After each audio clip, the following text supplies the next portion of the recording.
Hi friends, welcome to my channel Uma competitive Telugu. Today ఈ వీడియోలో మనం మోస్ట్ ఇంపార్టెంట్ క్వశ్చన్స్ డిస్కస్ చేసుకుందాం. Square and circle related sums అనేవి practice చేద్దాం. ఓకేనండి, లెట్స్ స్టార్ట్ అవర్ వీడియో. చతురస్ర చుట్టుకొలత 25% పెరిగిన వైశాల్యంలో పెరుగుదల ఎంత? చతురస్రం చుట్టుకొలత 25% పెరిగింది, అయితే వైశాల్యంలో ఎంత పెరుగుదల ఉంటుంది అని అడిగారు.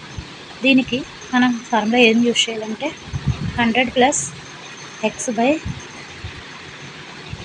అంటే X percentage by 100 minus hole square minus 1 into 100.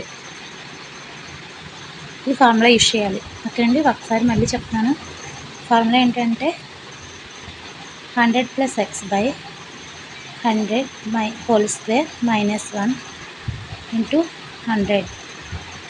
ఈ ఫార్ములా యూజ్ చేయాలి. ఇది సింపుల్ ట్రిక్ అండి, గుర్తుపెట్టుకోండి. సో మనకి 25% అనేది చుట్టుకొలత పెరిగింది కాబట్టి మనకి 100 plus 25 125 by 100 whole square minus 1 into 100. దీన్ని సింప్లిఫై చేయండి. 25 టేబుల్ 5 టైమ్స్, ఇక్కడ 4 times, then 25 by 20 whole square వచ్చింది మైనస్ 1 ఇంటూ 100. నెక్స్ట్ స్టెప్ 25 టేబుల్లో క్యాన్సిల్ చేయండి. 5 5 or 5 4 or 20 by whole square minus 1 into 100. Next 5 5 or 25 by 4 square అంటే 16, 5 స్క్వేర్ ఏమో 25 మైనస్ 1 ఇంటూ 100. ఇప్పుడు మనం ఇది ఎల్సిఎం తీసుకోండి. ఇక్కడ 16 అనేది అవుతుంది. సో డినామినేటర్ 16, ఇక్కడ 25 మైనస్ 16 1 జా 16, 25 మైనస్ 16 అంటే 9 బై 16 ఇంటూ 100. ఇప్పుడు 4 టేబుల్ 4 సార్ అండ్ 4 25 సార్. మనకి ఏ మిగిలింది అంటే ఇంకా 9 ఇంటూ 25 925 సార్ 225 925 సార్ బై 4 ఉంది. డివిజన్ చేస్తే మనకి 56 1/4% అనేది మనకి ఆన్సర్ అవుతుంది. ఓకేనండి, నెక్స్ట్ సమ్. ఒక సమబాహు త్రిభుజం యొక్క భుజము 25% పెంచారు, అయితే పెరిగిన వైశాల్యం ఎంత? వైశాల్యం ఎంత శాతం పెరుగుతుంది? ఇది కూడా అంతే, సేమ్ ఫార్ములా యూజ్ చేయాలి. 100 plus X by 100 whole square minus 1 into 100. ఓకేనండి, సో ఎక్స్ పర్సెంట్ ఎంత పెరిగిందంటే 25. సో ఎక్స్ ప్లేస్లో 25 సబ్స్టిట్యూట్ చేస్తే మనకి ఇందాక చేసాం కదండి ముందు సమ్, సేమ్ అదే ఆన్సర్ వస్తుంది. ఇక్కడ కూడా 56 1/4% అనేది ఇంక్రీజ్ అయింది. Next question. ఒక చతురస్ర భుజం మరియు సమబాహు త్రిభుజ భుజములు సమానం, అయితే వాటి వైశాల్య నిష్పత్తి ఎంత? ఒక చతురస్ర భుజము మరియు సమబాహు త్రిభుజానికి కూడా భుజము, ఇవి రెండు సమానం. దాన్ని ఏ అని తీసుకుందాం. ఓకేనండి, అయితే నా వైశాల్యాల నిష్పత్తి మనల్ని క్యాలిక్యులేట్ చేయమన్నారు. సో వైశాల్యాల నిష్పత్తి ఏంటంటే చతురస్ర వైశాల్యము ఇష్టు సమబాహు త్రిభుజం యొక్క వైశాల్యం.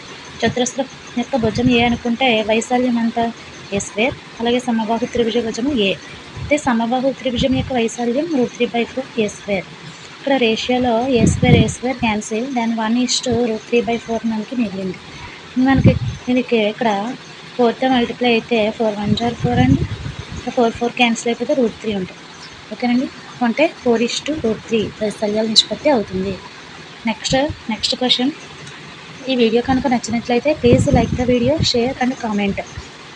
మరిన్ని వీడియోస్ కోసం ఛానల్ సబ్స్క్రైబ్ చేయండి, బెల్ ఐకాన్ ట్యాప్ చేయండి. ఓకేనండి, నెక్స్ట్ మీకు ఏదైనా ఏ టాపిక్ చేయమంటే దాని మీద నెక్స్ట్ వీడియో చేయడానికి ప్రిఫరెన్స్ ఇస్తాను. So please comment. ఒక చతురస్రం పొడవు రెట్టింపు అయింది, పెరిగిన వైశాల్యం ఎంత? Next some. ఒక చతురస్రం యొక్క పొడవు రెట్టింపు అయిందంట, అయితే పెరిగిన వైశాల్యం శాతంలో ఎంత? చతురస్రం యొక్క భుజం ఎస్ అనుకుంటే రెట్టింపు అయిందంటే మనకి 2s కదండి, 2s. ఇక్కడ మనకు ఫార్ములా ఏంటంటే పెరిగిన వైశాల్యం నుంచి 2s whole square minus first ఉండే వైశాల్యం s² బై ఎంత మీద పెరిగిందంటే s² మీద పెరిగింది కాబట్టి బై s² తీసుకోవాలి ఇంటూ 100.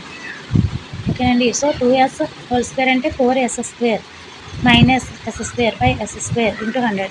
4s² మైనస్ s² అంటే 3s² by s² into 100. s² cancel, then మనకి 3 ఇంటూ 100 మిగిలింది, 300% ఇంక్రీజ్ అయింది అని అర్థం. ఓకేనండి. Next question. ఒక వృత్తం యొక్క వ్యాసార్థం 10% పెరిగింది. ఒక వృత్త వ్యాసార్థం 10% పెరిగిన వైశాల్యంలో పెరుగుదల ఎంత?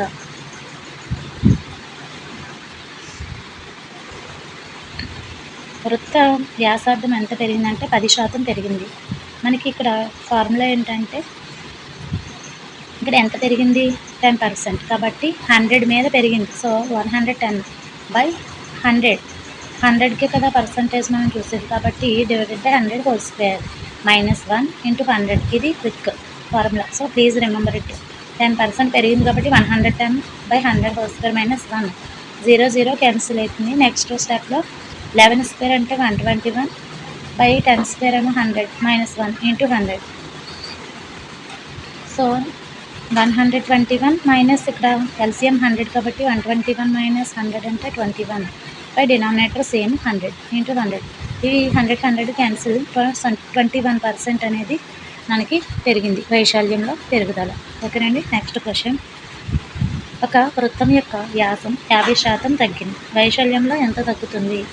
ఇక్కడ మనకి తగ్గింది అన్నారు కాబట్టి మనం ఫార్ములాను రివర్స్ చేసుకుని యూజ్ చేద్దాం. అంటే 1 మైనస్ అని యూజ్ చేయాలి. 1 మైనస్ ఎంత శాతం తగ్గింది? 50%. అంటే మనం 100లోంచి 50ని సబ్ట్రాక్ట్ చేయాలి. అంటే 50. 100 - 50 బై 100కి తీసుకుంటాం కాబట్టి బై 100 హోల్ స్క్వేర్ ఇంటూ 100 అని తీసుకోండి. నెక్స్ట్ ఇక్కడ 51 52 కాబట్టి 1/2² వచ్చింది ఇంటూ 100. ఇక్కడ 1 మైనస్ 1/2² అంటే 1/4 ఇంటూ 100. నెక్స్ట్ ఏమవుతుందంటే ఇక్కడ సింప్లిఫై చేస్తే 1 మైనస్ 1/4 అంటే 3/4 ఇంటూ 100 అవుతుంది. సో ఇక్కడ 4 టేబుల్లో 25 టైమ్స్ 10. ఇప్పుడు 325 75. అంటే మనకి వైశాల్యంలో ఎంత తగ్గుతుంది? 75% తగ్గుతుంది. Next question. 14 సెంటీమీటర్స్ భుజం కలిగిన చతురస్రంతో గీయదగ్గ అతి పెద్ద వృత్తం యొక్క చుట్టుకొలత ఎంత? ఇది కూడా ఇంపార్టెంట్. ఒకసారి ట్రై చేయండి. 14 సెంటీమీటర్స్ భుజం కలిగిన చతురస్రం అంటే చతురస్రం యొక్క భుజం ఎంత ఇచ్చారు మనకి? 14 సెంటీమీటర్స్. అతిపెద్ద వృత్తం యొక్క చుట్టుకొలత అంటే అదే వృత్తం యొక్క వ్యాసం అవుతుంది. చతురస్ర భుజము మనకి వ్యాసం అవుతుంది. సో డి అంటే మన 14 అన్నట్టు. కానీ మనకి చుట్టుకొలత ఫార్ములా ఏంటి? వృత్తం యొక్క చుట్టుకొలత pi into D. Pi into D అంటే పై వాల్యూ 22/7 ఇంటూ డి అంటే మనకి 14. సో సబ్స్టిట్యూట్ చేసి క్యాన్సిల్ చేయండి. 7 2s are 14. మనకి 22 2s are 44. అదే చుట్టుకొలత ఎంత వచ్చిందంటే 44 సెంటీమీటర్స్. ఓకేనండి. Next some. ఒక వృత్త పరిధి ఒక చతురస్ర చుట్టుకొలత సమానం. ఒక వృత్త పరిధికి ఫార్ములా ఏంటండి మనకి? 2πr కదండి. అదంట చతురస్రం యొక్క చుట్టుకొలత. చతురస్రం చుట్టుకొలత ఏంటి ఫార్ములా? 4s. ఎస్ అంటే భుజం అనుకుంటే 4s. అయితే వాటి వైశాల్యాల నిష్పత్తి మనం ఫైండ్ అవుట్ చేయాలి. సో ఇక్కడ 2πr = 4s అని తీసుకున్నాం కదా. కానీ వైశాల్యాల ఫార్ములాలో వృత్త వైశాల్యం πr² అని తెలుసు కదా మనకి. సో చతురస్ర వైశాల్యం s². కానీ ఎస్ మనకు కావాలి ఈ ఫార్ములా నుంచి. ఎస్ ఏమవుతుంది? πr/2 అయింది. ఎందుకంటే ఈ 2 టేబుల్లో 2 టైమ్స్ క్యాన్సిల్ అయిపోతుంది 2. కాబట్టి ఎస్ మనకి ఎంత వచ్చిందంటే πr/2. సో మనకి వైశాల్యాల రేషియో తీసుకుంటే వృత్త వైశాల్యం చతురస్ర వైశాల్యం πr² s². πr² అంటే యాజ్ ఇట్ ఈస్గా రాయండి. s² అంటే ఎంత? πr/2 whole square. πr² as it is. πr² అంటే π² r² బై 2² అంటే 4.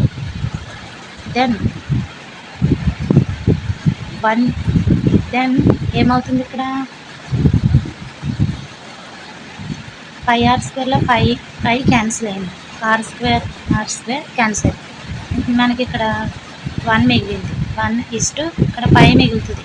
π/4 క్రాస్ మల్టిప్లై చేస్తే మనకి 4:π అంటే మనకి పై వాల్యూ తెలుసు 22/7. సబ్స్టిట్యూట్ చేయండి. అప్పుడు క్రాస్ మల్టిప్లై చేస్తే 4 7 28:22 వచ్చింది. దెన్ మనకి 2 టేబుల్లో 2 14s are two 14 sir and 2 11 sir cancel అయితే మనకి వైశాల్యాల నిష్పత్తి 14:11 అనేది ఆన్సర్ వచ్చింది. నెక్స్ట్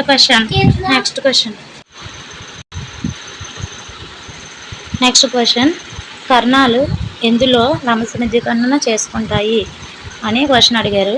దీర్ఘచతురస్రమ, రాంబస్స, సమాంతర చతుర్భుజమా, లేకపోతే సమలంబ చతుర్భుజమా, రాంబస్స అని అడిగారు. సో ఎందులోనండి కర్ణాలు లంబ సమద్వికరణ చేసుకుంటాయి అంటే రాంబస్లోని మరియు చతురస్రంలోని. ఎందులోని మన ఆన్సర్ రాంబస్లోని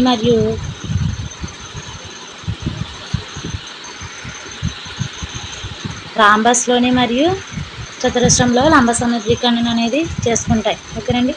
నెక్స్ట్ క్వశ్చన్ ఒక చతురస్రం యొక్క వైశాల్యం 96% పెంచినచో దాని భుజము ఎంత శాతం పెరుగును. ఇది చాలా ఇంపార్టెంట్ బిట్. ఓకేనండి. ఒకసారి చూద్దాము. చతురస్రం యొక్క వైశాల్యం పెంచారు ఎంత అంటే 96% అంట. అయితే ఫస్ట్ మనకి స్టార్టింగ్ది వైశాల్యం చతురస్రంది 100 అనుకుందాం. అప్పుడు భుజం ఏమవుతుంది 10. అలాగే మనకి పెంచినప్పుడు 96 పెంచినప్పుడు వైశాల్యం మారుతుంది కదా, అది క్యాపిటల్ ఏ స్క్వేర్ అనుకుందాం. అది 196. అప్పుడు ఏమవుతుందంటే క్యాపిటల్ ఏ ఏమవుతుందంటే 13. ఈ రెండింటి మధ్య డిఫరెన్స్ ఎంతండి? డిఫరెన్స్ 3 కదా. సో మనకి ఎంత శాతం పెరిగిందంటే 3 బై ఎంత మీద పెరిగింది? స్టార్టింగ్ తీసుకున్నాను 10, 3/10 ఇంటూ 100. అప్పుడు మనకి 10 10s సో 10 3s 30 కాబట్టి 30% అనేది పెరిగింది అని చెప్తాం. ఓకే. నెక్స్ట్ క్వశ్చన్ ఒక దీర్ఘచతురస్రం పొడవును 25% పెంచారు. పొడవును 25% పెంచి వెడల్పుని 20% తగ్గించిన వైశాల్యంలో వచ్చే మార్పు ఎంత? పొడవుని ఎంత శాతం పెంచారంటే 25%, వెడల్పుని 20% తగ్గించారట. అప్పుడు వైశాల్యంలో వచ్చే మార్పు శాతం ఎంత అంటే దీనికి ఒక ఫార్ములా ఉంది. అది ఎక్స్. నార్మల్ ఫార్ములా అయితే X plus Y into Y by 100. అంటే ఇది రెండు పాజిటివ్ వాల్యూస్ ఇచ్చినప్పుడు పొడవుని పెంచి వెడల్పును పెంచారనుకోండి, అప్పుడు మనం ఇది యూజ్ చేయాలి. కానీ ఇక్కడ ఏం చేశారు?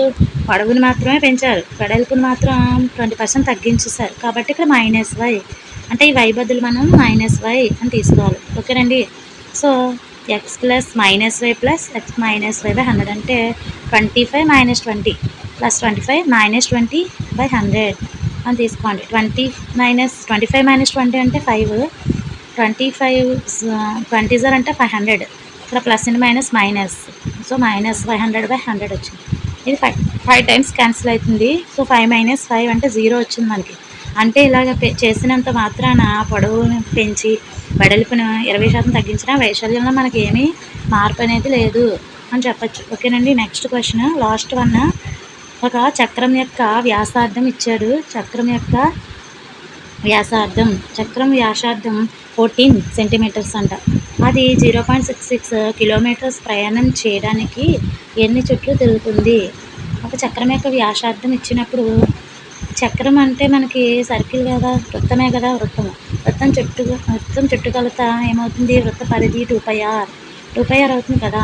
r అంటే ఇచ్చాడు కదా 14 సెంటీమీటర్స్. సబ్స్టిట్యూట్ చేస్తే మనకి ఇక్కడ 2 ఇంటూ 5 అంటే 22/7 ఇంటూ r 14 అని సబ్స్టిట్యూట్ చేస్తే 7 2s 14 క్యాన్సిల్ అయిపోతే మనకి 88 సెంటీమీటర్స్ వచ్చింది. అంటే మనం చుట్టుకొలత వృత్తానికి 88 సెంటీమీటర్స్ వచ్చింది. అయితే 0.66 కిలోమీటర్స్ ఉన్నది కదా, దీని అంత దూరం ట్రావెల్ చేయాలి. అంటే అంత దూరం ట్రావెల్ చేయాలంటే దూరంని మనం కిలోమీటర్స్ నుంచి సెంటీమీటర్స్లోకి మార్చాలి. ఎందుకంటే మనకి వ్యాసార్థం సెంటీమీటర్స్లో ఉంది కదా, అందుకు. సో 0.66 ఇంటూ కిలోమీటర్స్కి మీటర్స్ 1000 ఇంటూ 1000 మీటర్స్ మళ్ళీ సెంటీమీటర్స్లో ఇంటూ 100 అని రాస్తే మనకి 66,000 వచ్చింది. మీకు రాలేదు అని అనుకున్నారనుకోండి, 2 డెసిమల్స్ని 100 క్యాన్సిల్ అయిపోతే 66 ఉంటుంది.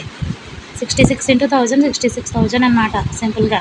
సో మనకి చుట్ల సంఖ్య కావాలనుకోండి, ఈ 66,000ని మనకి వృత్త పరిధి ఉంది కదా 88తో డివిజన్ చేయాలి. సో 88తో డివిజన్ చేస్తే మనకి ఎంత వస్తుంది? So 750. So 750 is the answer. ఓకేనండి. Thanks for watching. మీకు ఈ వీడియో కనుక నచ్చినట్లయితే లైక్ చేయండి, కామెంట్ చేయండి, షేర్ చేయండి అండ్ ఛానల్ సబ్స్క్రైబ్ చేసుకోండి. ఓకే అండి. Thanks for watching. Thank you.